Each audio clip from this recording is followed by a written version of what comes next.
Hello and welcome to another episode of Laptop Retrospective, and today we are continuing the Project X series with the X1 Carbon 3rd generation. This was a long-awaited sequel to the 2nd generation, which polarized the ThinkPad community and kind of the laptop community in general with some of the unique features that were not well received. We'll talk more about that in just a second. One of the other things that this laptop sported was a brand new series of Intel Broadwell CPUs, and I will list them up on the screen. They pretty much came in two variants, either the i5 and i7, and they sported the Intel HD 5500 graphics chip, and that could actually support 2 extra displays for a total of 3 thanks to the HDMI and the mini display port that was featured on the laptop. Some other upgrades that would also be included was up to a 50 watt-hour battery, but interestingly enough, if you are looking for a aftermarket replacement, there are some batteries that have capacity up to 58 watt-hours depending on the cells. I can tell you for a fact that this battery in here is brand new and it is registering 58 watt-hours, and it is a Sanyo cell make. So there is certainly some fun to be had there in the upgrading area. So let's go ahead and tour some of the new physical features that made this machine unique from the Gen 2. The first that we'll immediately notice is the absence of the adaptive row. That is now gone in favor for more traditional buttons, and this is what we would call a more traditional 6-row keyboard. The backspace and delete key have been separated, thankfully, and everything is pretty much business as usual. We still have a backlit keyboard for working in low light conditions, and we have a wonderfully smooth glass trackpad now with dedicated buttons. So because of these dedicated buttons, there is no click at the top. You can only find the click at the bottom, and it is crisp and it is accurate.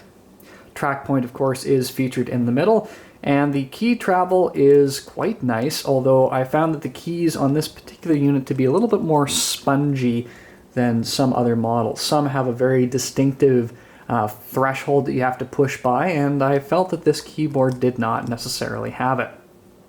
We also have the inclusion of a fingerprint reader, which will allow you to sign into Windows more effortlessly without a password. RAM was available at either 4, 8, or 16 gigabyte variants, very standard 1600 megahertz DDR3 low power memory. Nothing really amazing going on there. This particular model is spec'd out as the i5 5300U and is rocking 4 gigabytes of RAM.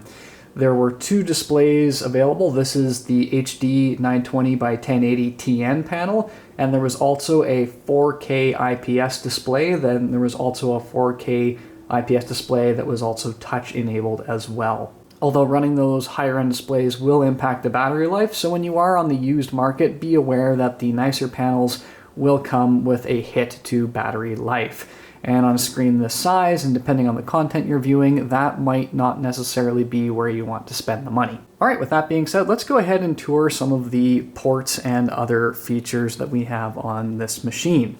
Along the left-hand side of the unit, we have the power port as well as a one-link dock connector. This is used for hooking up either the one-link dock or the one-link Pro dock, and I'll feature those in another video. We have HDMI, mini display port, USB 3, and a headphone microphone combo jack. Along the right-hand side, we have another USB port, the proprietary network dongle, and that is it. One main complaint that people had about this machine when it came out is that it did not feature an SD card reader.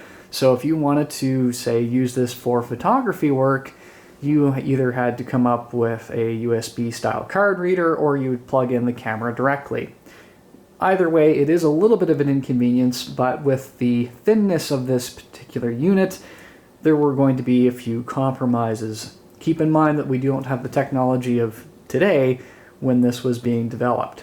So that being said, let's go ahead and flip this thing over really quick and take a look on the inside of it. Before you would go into this, because the battery is internal, you want to boot into the BIOS and select the option to disable the internal battery, so you do not need to worry about power running through any of the components while you are working on the unit. For those of you that are familiar with the second generation ThinkPad, disassembly with this one is very similar. There are several screws located along the edges. We simply spin them out, applying some downward pressure until we hear them click.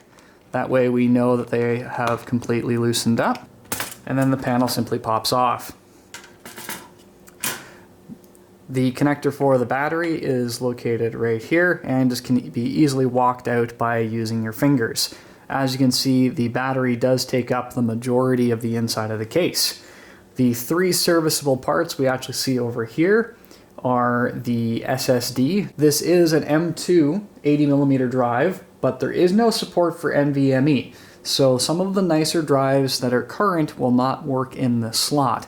When this machine was new, the SSD was actually a very expensive and sought after feature, commanding upwards of $800 for specific models and specs.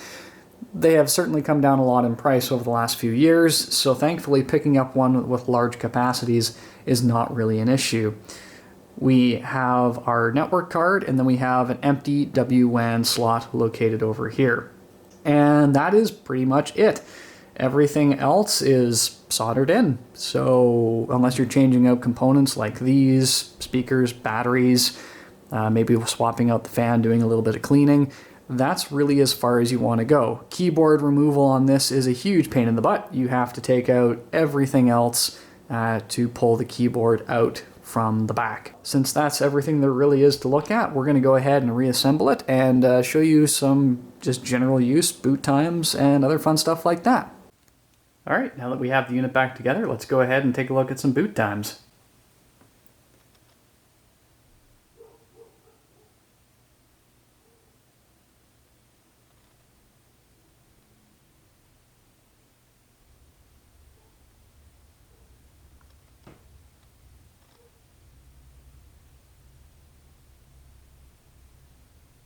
As we can see, very quick indeed.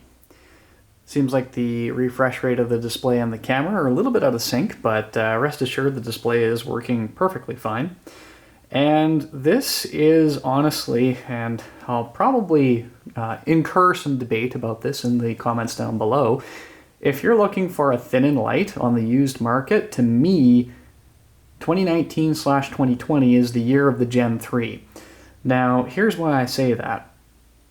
If you think about everything that's crammed into this package, with the exception of the SD card missing, this is a phenomenally high-quality laptop. When these things came out, they were one of the criticisms was how much they cost. They were around $1,700 if they were moderately spec'd out.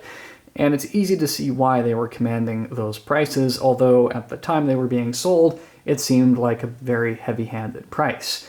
Fast forward to the end of 2019, the beginning of the year 2020, most of these are now going in the around the 400 Canadian dollar range. You'll have your highs and your lows, but the average price of these things is around there. And I gotta say, if I had to run out and buy a computer tomorrow that I needed to last me the short term, or maybe even the long term, and I was on a tight budget, there's an awful lot to like with this machine.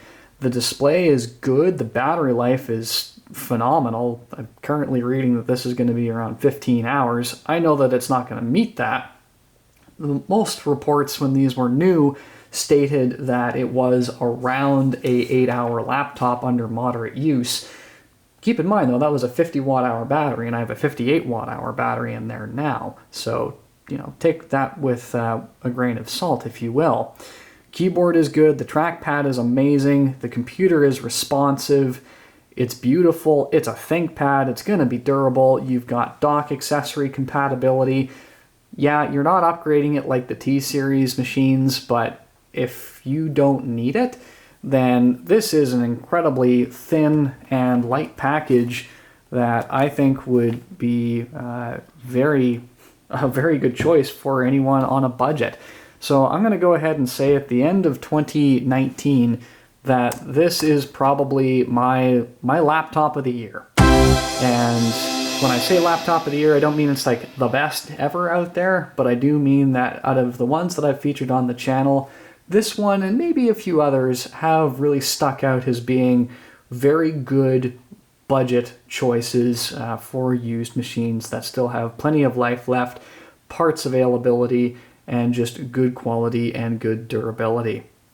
I spent a little bit of time with this unit off camera, and I really enjoyed it. It was nice. There wasn't anything that I really felt that I was lacking in terms of functionality. At any rate, if you have any questions about this unit or the Gen 3 in general, please feel free to leave your comments down below, and either I or a studious member of the community will certainly do our best to answer your questions.